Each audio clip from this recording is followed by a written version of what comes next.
राजधानी साताऱ्यामध्ये प्रचंड ताकदीनं मराठा समाज रॅलीमध्ये सहभागी झाला होता. कारण लोकांची सरकारची इच्छा आहे की दंगली झाल्या पाहिजेत आणि मराठा समाजाची इच्छा आहे त्या झाल्या नाही पाहिजे.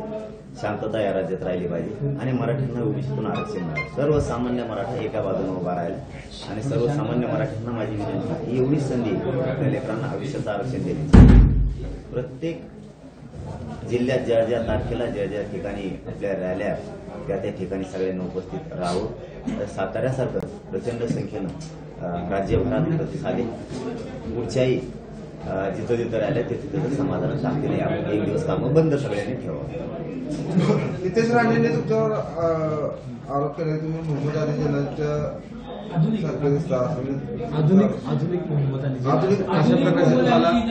तुमच्या दाढीवर आक्षेप घेतलाय तुम्ही आणि तुमच्या आंदोलनानं माझ्या नसन घेतला, सगळ्या दाढ्या राखणाऱ्यावर घेतलास. सगळ्या दाढ्या राखणाऱ्याची चीड असते एखाद्याला. कारण दाढी राखणं म्हणजे मर्दाचं लक्षण असतं. त्यामुळे ते सगळ्या दाढ्यावाल्यावरती केलं असं. पण मी त्यांना उत्तर नाही देत. शेवटी त्यांचं वय मोठं आहे आणि मी त्यांना दादा म्हणतो, प्रामाणिकपणानं सांगतो. मी त्यांना दादा म्हणतो, सन्मान करतो, पण सन्मान शब्दाचा अर्थच त्यांना कळत नसेल तर त्याला आम्ही काय करू शकत नाही. आणि ते जे बोलतात ना ते त्यांचे शब्द नाही, ते देवेंद्र फडणवीस आहेत. देवेंद्र फडणवीसांनी जसं ओबीसीचा छगन भुजबळ आणि बाकीचे नेते विरोधात घातले तसंच मराठ्यांच्या अंगावरती त्यांना घालायचं होतं असं त्यांचं. ते शब्द त्यांचे. कारण काय आता त्यांचं कोणचं काय म्हणलंय मला, कोणचा अली जिल्हा का काय म्हणलाय ते मला नाही माहिती. आता यांचे शब्द कोणाचे येतात तर हे चपला व्हायला लागलेत फडणवीस साहेबांचे. त्यामुळे यांच्यावरती बोलून काय उपयोग नाही आणि अर्थही नाही. मराठ्यांनी त्यांच्यासाठी किंवा मी घालायची गरज नाही, शब्द व्हायला घालायची गरज पण नाही. सन्मान करतो याचा सन्मान शब्दाचा अर्थ मात्र दादांनी समजून घ्यावा. पुन्हा पुन्हा तेच सांगतो. नसता मग आता मराठ्यांचा नावीलाज आहे, उत्तर तर द्यावाच लागणार आहे आम्हाला. आम्ही तुमचा सन्मान करतो, तुम्ही जर बोलतच राहणार असले फडणवीसांचं ऐकून तर समाजाचा नावीलाज होणार. कारण समाजाला भेटल्याला टिकलेला नाही. शेवटी पुन्हा एकदा दादा म्हणून सांगतो की देवेंद्र फडणवीसांचं ऐकून मराठ्यांच्या अंगावरती किंवा आमच्या गोरगरिबाच्या आंदोलनाच्या अंगावरती येऊ नका. साहेब, राज ठाकरेंनी काल विधान केलं होतं की जरांगेंच्या आडून शरद पवार आणि उद्धव ठाकरे हे राजकारण खेळतायत. आपलं काय मत आहे या त्यांच्या वक्तव्यावर? त्यालाच जोडून ठेवतो की भविष्यात दंगली होण्याची शक्यता याच्यावरून वर्तवली त्यांनी. नाही, त्यांनी वर्तवले मग थोडंच होत असते. त्यांना समजा ते गाड्या फोडणं हे करणं हे म्हणजे त्यांच्या याच्यानं थोडंच विचारानं राज्य चालत असतं असं नसतं ना. शेवटी इथं राज्य हे सगळ्या जनतेचं, सगळ्या जाती धर्माचं, इथं शांतता राहिली पाहिजे सगळ्यांची इच्छा आहे आणि शांतताच राहणार. दंगली होणार नाहीत आणि काही होणार नाही. विधान संपू देणारा त्यांचा जो दुसरा राजकारणाचा मुद्दा आहे त्याच्यात आम्ही सहमतच नाही. कारण आम्हाला कोणी पण कोणत्या पक्षाचा आहे कोणाचा आहे असं म्हणलं जातं. पण महाराष्ट्रातल्या मराठा समाजाला मी दर दिवस सांगतोय की आपलं आंदोलन राज्यात कुठं सुरू नाही. कोणाला आळू पण नका आणि कोणतं आंदोलन पण करू नका. मराठ्यात खूप दम आहे जाब विचारण्याची. मराठ्यांना जर ठरवलं जाब विचारायचं तर मुंबईत जाऊन विचारू शकतात मराठी, एवढी ताकद मराठ्याची. त्यामुळे सध्या आंदोलनं नाहीत, विनाकारण ते त्यांना बळ मिळाल्यासारखं होतं. काल तुम्ही भाषणात म्हणला की मुंबईमध्ये जावं लागेल. जर तुम्ही लोकांचा कौल पण काल विचारत होता की जायचं का, अशा पद्धतीनं तुम्ही विचारत होता. नेमकं काय तुमच्या डोक्यात आहे? मुंबईला तुम्ही जाणार आहे का? नाही, डोक्यात काय नाही. जे बोलतो ते स्पष्ट मीडियाच्या बांधवासमोर बोलतो आणि मीडियाच्या बांधवांनी इतका विश्वास मी दुसऱ्यावर ठेवत पण नाही. मला काही बोलायचं असलं, सरकारशी बोलायचं असलं, कोणाशी बोलायचं असलं तर मीडियाशिवाय मी बोलतच नाही. ते पारदर्शक माझ्या कामाला आलं, माझ्या समाजाच्या पण कामाला आलेलं. त्यामुळं कारण काही नाही. पण हे देणार नसले मुंबई आमची ना, आम्ही का जाऊ नये का मुंबई? सगळी दुनिया जाते ना, आम्ही एकट्याने जायचं नाही का? एकदा पोराला चक्कर मारायची असेल तरी मारायची, एकदा आरक्षणासाठी मारू शकते. पण राज्यामध्ये आरक्षणाची गरज नाही असं सुद्धा राज ठाकरे म्हणतायत. आर्थिक निकषावर आरक्षण हवं असं पण त्यांना गरज नाही, बाकीच्यांना आहे ना. आता काय असतं, राजसाहेब ठाकरेंनी विचार करायला पाहिजे या गोष्टीचा की गोरगरिबांना आरक्षणाची आवश्यकता आहे. जे त्यांना वैभव मिळालं गोरगरीब जनतेच्या मराठ्यांच्या जीवावर मिळालेलं आहे. आणि श्रीमंताला येशीत बसणाऱ्याला आरक्षणाची किंमत नाही करणार.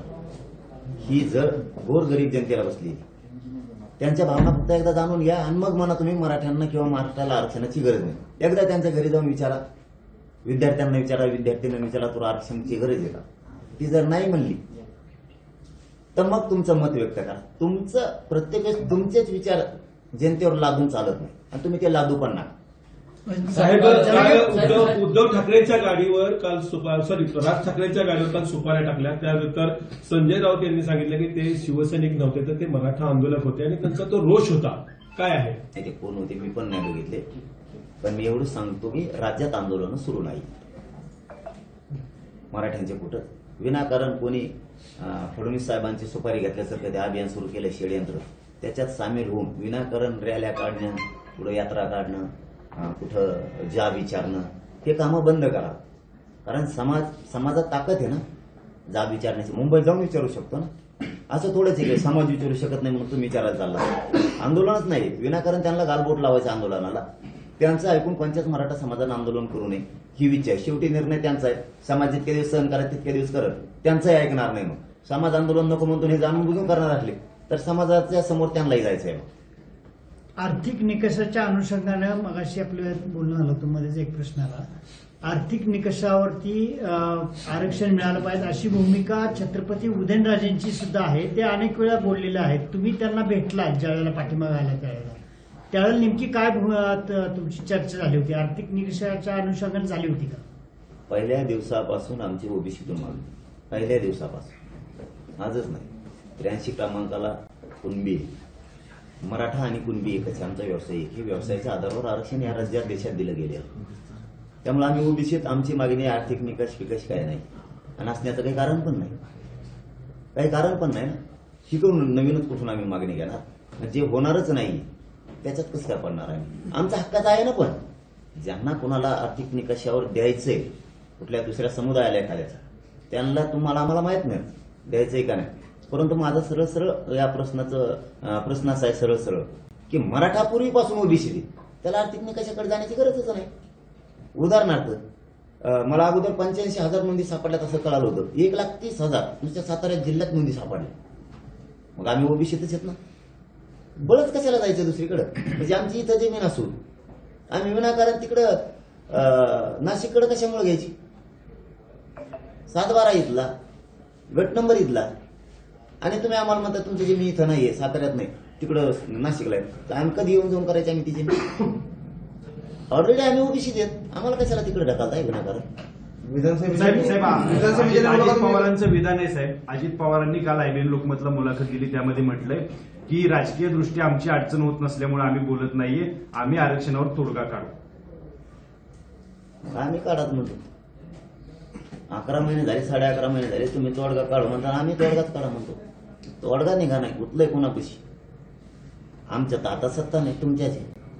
गुतलंय नेमकं कोणापाशी ते तरी सांगा मला. नाही आरक्षण द्यायचं ना, कोण देऊन द्या ते तरी एकदा सांगून टाका समाजाला. नसता सगळे जाणार आहेत मग यावेळेस. तुम्ही सगळीकडे उमेदवार देणार आहात, 228 ठिकाणी उमेदवार देणार आहात उद्घाटनासाठी. छत्रपती शिवेंद्रराजेंच्या विरोधात उमेदवार द्यायला कसा तयार? हो, काय प्रश्न विचारला? राजगादी आहे ना, असं काय? बरं, विधानसभेला तुम्ही 113 आमदार पाडणार असं एक काल विधान केलंय. नेमके हे आमदार कुठले आणि काय? ते आत्ताच ओपन केलं मग खेळ पांगे तुम्ही काय मला 19ला सांगतो कोण कोण येत काय काय. दादा 19 तारखेचा तुमचा जो निर्णायक सभा होणार आहे किंवा तुम्ही अंतरवालीला सगळ्यांना आव्हान करताय, या सगळ्या म्हणजे तुमच्या निर्णयानंतर या सगळ्या विरोधकांनी एकदम तुटून पडण्याचं किंवा हा कार्यक्रम सक्सेस होऊ नये अशा अनुषंगाने हे सातत्याने टीका चालू केल्यात असं तुम्हाला वाटतं? शेवटी आता काय असतं, एखादी गोष्ट खोटी आहे आणि ती जर लपवायची असली तर भांडणच करावी लागतं. मग मराठ्यांना आता आरक्षण देऊ म्हणले आणि द्यायचं नाही म्हणले, आता द्यायचं नाही, भांडणच करावी लागतं. त्यामुळे त्यांनी हे सगळं अभियान सुरू केलं. षडयंत्र सापळा माझ्या विरोधात रचलाय, की मला उघडं पाडायचंय त्यांना. मला गोरगरिबांचं मी काम करतोय करू द्यायचं नाही मला. कारण ह्या ज्या नोंदी निघाल्यात ह्या 70-75 वर्षात कधीच निघत नव्हत्या. ओबीसीत मराठा जाईन असं कोणाला वाटत नव्हतं आणि जायला लागलाय. मग आता शेवटी ते देणार नाहीत म्हणल्यावर आम्हाला आमच्या भूमिकेवर यावं लागते. आणि त्यांनी तर आता आमच्या समोरून अभियान सुरू केलंय, षडयंत्र सुरू केलंय आणि हे समाजाला कळतंय. कारण मी काय वाईट नाही करत, मी समाजाला आरक्षण मिळावं यासाठी लढतो. त्यांना करायचा त्यांचा पक्ष आणि नेता मोठा, काही मराठ्यांच्या लोकांना सुद्धा म्हणजे नेत्यांना सुद्धा, आणि मला करायचा माझा समाज आणि समाजाची मुलं मोठी. त्यामुळे मी संघर्ष समाजासाठी करतोय आणि ते पक्षासाठी करायला लागले आणि हे समाजाच्या लक्षात आले. आता भाजपमधल्या सुद्धा सर्वसामान्य मराठ्यांना असं वाटायला लागले आता गावखेड्यात की आपण याला इतके दिवस मोठं केलं हे आमदाराला मंत्र्याला आणि हे आज आपल्या विरोधात बोलायले. तुम्ही लोकांवर किती दबाव आणला आणि रॅलीला कोणी किती कमी आले आणि जास्त आली याच्यापेक्षा लोकांचे मन तुम्ही अगोदर विचारून घ्या आणि शक्यतो मीडियाच्या बांधवांना मन माहिती आहे लोकांची सध्याची मनस्थिती काय. लोकांना वाटतं हे आमच्या लेकरांसाठी लढतंय आणि याला विरोध करायला लागले ना तुम्ही किती दबाव आणा. मराठी कार्यक्रम यावेळेस दाखवणार कारण पक्षाकडून नेत्याकडून उभा राहण्यापेक्षा स्वतःच्या मुलाच्या आणि जातीच्या बाजूने उभा राहणं हे समाजाला आता गरजेचं वाटायला लागलं तेच आता होणार. शरद पवार उद्धव ठाकरेंचे फोन येतात का तुम्हाला? देवेंद्र फडणवीस अण्णासाहेब पाटील आर्थिक विकास महामंडळाच्या कार्यक्रमाला परवा आले होते या ठिकाणी.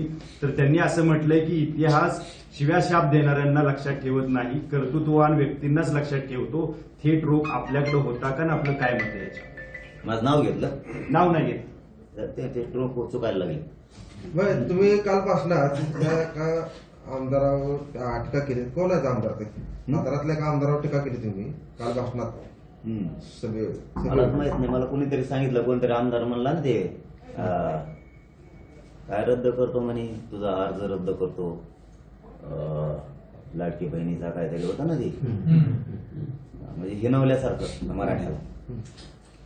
काल महेश शिंदेंनी तुमच्या टीका केली. नाव तर माहिती आहे तुम्हाला, मला पटकन सांगायला नाव घेतलं असतं नाही. काल महेश शिंदे तुमच्या टीका केली. 30 वर्ष झोपला होता का तुम्ही? बारामतीकरांचं सरकार होतं त्यावेळेस 30 वर्ष तुम्ही झोपला होता का? त्यांची टीव्ही जळलेली असेल त्या टायमात, त्यांना माहित नसतं. 60 पिंपळगावचं आंदोलन सुरू होतं तेव्हा कोणाची सत्ता होती? उद्धव ठाकरे साहेब ज्यावेळेस मुख्यमंत्री होते त्यावेळेस यांची फजिती नाही केली इतकी त्यांची केलेली. यांना काय बघा राजकारण सुचत, यांना ना पक्ष मोठा वाटतो, जात मोठी नाही वाटत. पण जेव्हा पडतेल ना तेव्हा जातीची किंमत कळते, तेव्हा नाही कळत. आमच्याकडे तसंच होत होतं, तसं तुमच्याकडे बी केलंय आम्ही, असं नाही. सगळा मराठाच आहे की, पण आता जास्त पेटला. दमदारा म्हणा, तुम्ही जितकं मराठ्यांच्या मागे लागता तितका त्रास होणार तुम्हाला. साहेब, नारायण राणेंनी एक विधान केलं होतं की मनोज जरांगे एवढे मोठे नाहीयेत की भाजपला त्यांच्यासाठी एक वेगळं अभियान राबवावं लागेल. आणि मग झोपणात कमून म्हणा, सगळे झोपणात कमून मग दिल्लीला पळतच कशा. आणि मी कधी मोठा म्हणलोय स्वतः? एक दिवस दाखवा म्हणा त्यांना तर दादा म्हणतोय सन्मानाने मी. तरी ते देवेंद्र फडणवीसचा कासरा हातात घेतला देईन. मी पण कधी म्हणलोय की मी मोठा आहे? मी मोठा जर मानला असता स्वतःला, एवढी पब्लिक जाऊ दे आता मीडियाच्या मागावर सांगत होतं, कारण तुमचं जमत पाहिल्यापासून त्याच्यामुळे पोटात ठुतं नाही मी ते. एवढी मोठी पब्लिक मागे असले ना असते ना माझ्याकडे मित्र असताना आता पण ठोकाठोकी सुरू केली असते. मी इतकं संयमानं घेतोय की अतिसंयमान. मी आत्ताही जमिनीवरच वागतो. पाय मी मस्तीत येऊ दिले नाहीत माझे. एवढी पब्लिक म्हणल्यावर मी असं तसं किंवा अमुक करल, मीच आता अमुक झालो, अजिबात नाही. मी जमिनीवरच, मी आहे तसाच राहतो, आहे तसाच खातो, आहे तितकंच प्रेम समाजावरती करतो, समाजही माझ्यावरती करतो. मला मस्तीत मी जगतच नाही. त्यामुळे मी कधीच म्हणलो ना मी मोठा आहे. पण आता सगळं सरकार विरोधी पक्ष मग माया माग कम लागला. आता बघा, फडणवीस साहेबांनी त्या येवल्याच्या त्या मुकदमाच्या माध्यमातून बरेच जण एकत्र केले, ते विरोधात लावले. दरेकरांच्या माध्यमातून फडणवीस साहेबांनी ती एक टोळी तयार केली. आणखीन 2-3 त्याला जोडलेत त्यांनी. आणखीन ओपन झाले म्हणून नाव नाही घेत मी त्यांचं. त्यांनी मराठ्यांच्या संघटना फोडायला सुरू केल्या, मराठ्यांच्या विरोधात बोलण्यासाठी समन्वयक फोडायला सुरुवात केली. आणि मग ते प्रेस घेणार, आमच्या जवळच्या आसपासचे फोडायचे पत्रकार परिषदा घ्यायला लावायचे. चौथं सुरू केलं त्यांनी. आता राणेसाहेब उठवलेत नवीन त्यांनी. हे काय नाही ना, आम्ही गरीब मराठी मोठे नाहीत ना, कशाला बोलता आमच्या? जपा ना घरी 5-5 गोदाडे एका नव्या, कशाला पडा ना, कशाला आमच्या मागं लागत गरीबाच्या? मग काही गरज नाही ना, काहीच गरज नाही. आम्ही आमचं लढतो. यांना सगळ्याला कळून चुकलंय. लोकसभेला गेला कार्यक्रम तेव्हा तो नुसतं पाडा म्हणलो होतो, नाव घेत नव्हतं भाऊ. मी असा गरीब आहे, शेतकऱ्याचा सामान्य पोरग आहे, मी साधा माणूस आहे, मग समाजा मी ठेवलाय. तरी पाडा म्हणल्यानं त्यांना कळलंय काय करायचं. आणि आता नाव घेतल्यावर 113 आमदार काल पाडणार असं म्हटलं तुम्ही. पण नेमके 113 आमदार जर पडले तर ते नवीन येणारे 113 आमदार नेमके कुठल्या पक्षाचे? आमचे असतील ना.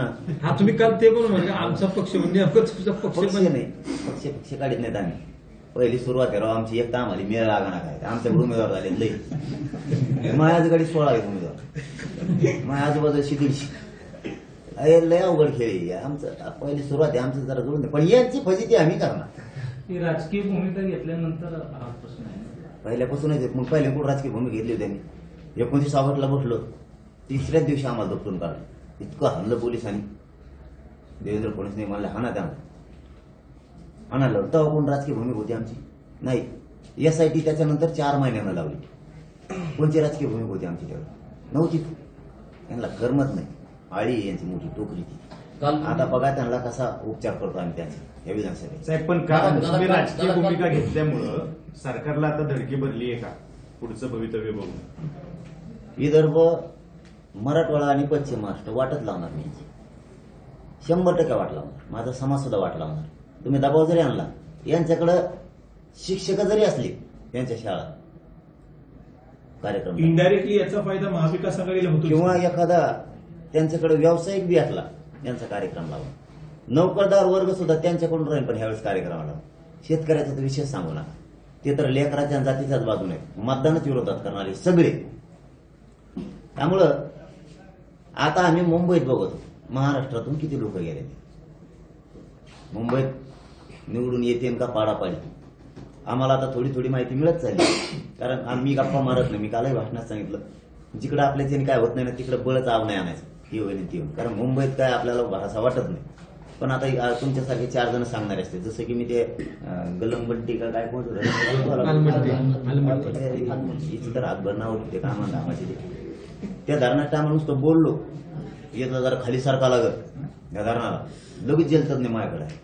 ते म्हणजे असं केलं का असं होतं, तिकडून पण लगेच इकडे निघत. म्हणजे मला मी काय बोललो मला आधीच सांगत. मी म्हणलं मुंबईत जरा आपला तुळाचा अंदाज नाही की लगेच तिकडचे गठ्ठीच घेऊन आले. ते म्हणले इकडे इतके लोक आले त्या मतदारसंघात तेवढे. म्हणलं तुला ते पाडापाडी. म्हणजे महाराष्ट्रातले तिकडे गोरगरीब गेले ते निवडून आले तर शिट पाडू शकते. मुंबई बी अडचणीत आणणार मग आली. प्रकाश आंबेडकर आता राहिला कोकण. थोडं थांबा मग. सरकारची चर्चा करणार. काल तुम्ही शिवेंद्रराजेंची भेट घेतली, तुम्हाला विचारपूस करायला आले होते. मात्र शिवेंद्रराजे असं म्हणतात की मनोज जरांगे पाटील यांनी मला सांगितलं तुम्ही सरकारची मध्यस्थी करायला तयार. सांगू आम्हाला काय समाजाचं कल्याण करायचं 100%. मी आता फोनवरती बोलणार पण आहे त्यांना जाताना. आता त्यावेळेस सांगू काय त्याला. मी काय म्हणतो बाबा आम्हाला कुणी आरक्षण द्या. मी आजच नाही म्हणत. हे मराठी तुम्हाला डोक्यावर घेऊन नसते. आम्ही आता पाठीमागे बी अंतरवालीतून 5-7 आले होते. ते आता 25 आमदाराची त्यांची टीम बनवून ते देवेंद्र फडणवीस साहेबांकडे जाणार होते. त्यातले 4 गेले होते चर्चेला. आणखी माघारीच नाही. आमचं म्हणणं काय होतं त्यांच्यावर की आम्हाला राजकारणात नाही जायचं. राजकारण हा आमचा मुद्दा नाही. आम्हाला पाहिजे मराठा आरक्षण. तुम्ही आम्हाला आरक्षण द्या.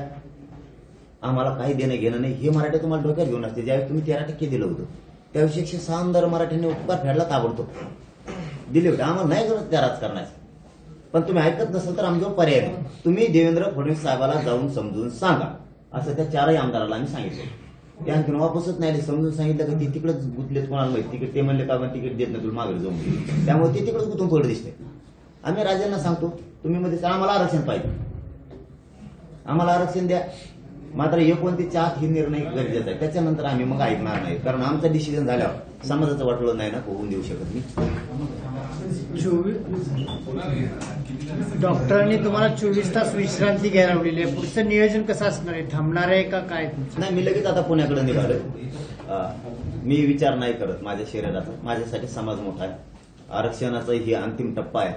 आरक्षण मिळू शकतं. समाजाचं लेकराचं आयुष्याचं कल्याण होऊ शकतं. माझ्या शरीराचं बघत बसतो आणि लेकरांचं वाटोळ करतो. आता भरती आहेत, ग्राउंड आहेत, ऍडमिशन आहेत. हे कुठाण्यात त्यांना फायदे होणार आहेत. आणि या वेळेला मी जोपून राहतो म्हणजे समाजाच्या लेकराचं वाटोळ काय अर्थ आहे त्या जोखण्याला. आणि माझ्या लढण्यात तरी काय किंमत. त्यामुळे शरीराची पर्वा मी करत नाही. माझ्या समाजाला ते माहीत झालं. मी आजारी असून सुद्धा समाजाच्या लढ्यात उभा आहे. त्यामुळे समाज सुद्धा घरी न थांबता रस्त्यावरती येतो. प्रकाश आंबेडकरांनी मध्यंतरी आरक्षण बचाव रॅली काढली होती. तर त्याच्या संदर्भात तुमचं काय मत आहे? त्यांचा मी प्रत्येक वेळेस बोलून सांगतो की आम्ही प्रत्येक वेळेस त्यांचा आदर केलेला आहे, करणार पण आहे. फक्त जनभावना लोकांची ही आपल्या सातारा राजधानीतून आपल्या पत्रकार परिषदेच्या माध्यमातून मी त्यांना आमच्या सामान्य जनतेची भावना त्यांच्यापर्यंत पोहोचायचा प्रयत्न करतो. सामान्य गरजवंत मराठ्यांना वाटतं, गावखेड्यातल्या वंचितांना वाटतं, मुस्लिमांना वाटतं, गोरगरीब बेरोजगारांना वाटतं की ही गरिबाची लाट आहे. आताच गरिबाची काहीतरी सत्ता येऊ शकते, गरिबांना फायदा होऊ शकतो, सर्वसामान्याच्या लाटेत सर्वसामान्याला न्याय मिळू शकतो. आता एका बाजूनं राहिलं पाहिजे, ही सामान्याची भावना. शेवटी निर्णय त्यांचा आहे, त्यांनी काय करायचं त्यांचा आहे. परंतु गरजवंताला आणि गरजवंत आणि वंचितांना न्याय द्यायचा असला गरिबाला तर एवढीच संधी. शेवटी निर्णय त्यांचा आहे. दादा साताऱ्यात शिवरायांची वागणूक आली आहे, तर तुम्ही जाणार आहे का बघा? आता मला इथून मी रात्रीच चर्चा केली होती त्यांच्याशी, आपण जाऊ राजांकडेही जाऊ म्हणलो होतो. पण आता इथं सुद्धा आवडले, 12चा कार्यक्रम आहे, मध्ये लोक आडवी परत स्वागताला. मग 3 वाजता मी तिथं जाईल, तर सगळा खेळ पांगर. त्यामुळे वापस 14 तारखेच्या नंतर 1 तारीख त्यांना कळवत असं सांगितलंय. वापस पुन्हा वागणं खेळ बघायला आणि राजांना ज्यांच्या कुंडली नोंदी सापडणार नाही त्यांना आरक्षण मिळालं, ज्यांच्या मराठ्यांच्या कुंडली जर नाही सापडले, ज्या मराठ्यांची नोंद सापडली त्या नोंदीच्या आधारावर त्याच्या सगळ्या सोयऱ्याला दिलं जाणार. लग्नाच्या सोयरी जोडल्या त्या, म्हणून सगळ्या सोयरीची अंमलबजावणी आणि त्याची अंमलबजावणी करण्यासाठी तो कायदा टिकण्यासाठी 2012च्या कायद्यात दुरुस्ती करायचं सरकारनं ठरवलंय. त्यासाठी ती काढलेली सगळ्या सोयरीची अधिसूचना आहे. मराठ्यांचं हेच म्हणणं आहे की ताबडतोब तातडीनं सगळ्या सोयरीची अंमलबजावणी का. ते लांबण लावतात म्हणून मराठ्यात रोष निर्माण झालाय की जाणून बुजून मराठ्यांचे लोक पोरं मोठे होऊ नयेत म्हणून सरकार जाणून बुजून अंमलबजावणी करत नाही. म्हणून पक्ष सोडून मराठी आता एकजूट झालेत. पक्षापेक्षा मोठं करण्यापेक्षा मुलाला मोठं करून या आंदोलनात सहभागी होऊ हे मराठ्यांनी ठरवलंय. आणि मराठ्यांनी हे ठरवावं तरच आपले लेकरं मोठे होतील, नसता आपल्या पुढच्या पिढ्या आपल्याला मराठ्या कधीच माफ करणार नाहीत. चला एबीपी माझा, उघडा डोळे बघा नीट.